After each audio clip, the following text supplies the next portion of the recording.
Hi, my name is Greg Batt, and I have the pleasure of serving as the director of the Packaging Science program at Clemson University. I want to take a minute and share with you a little bit about who we are.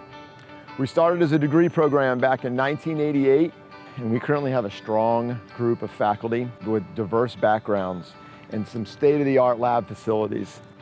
Our primary strength over the years has been in preparing professional, industry-ready students to enter the workforce. And the cornerstone of our approach to doing this is hands-on experiences.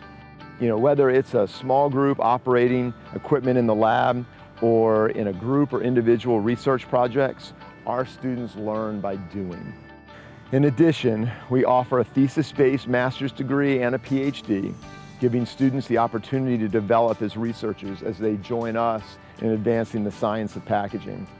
Lastly, we regularly use our state-of-the-art lab facilities to provide high-quality testing services to our industry partners. And we've served over 600 companies over the last 20 years. I would like to welcome you to come check out the Packaging Science program at Clemson University. Thank you, and go Tigers.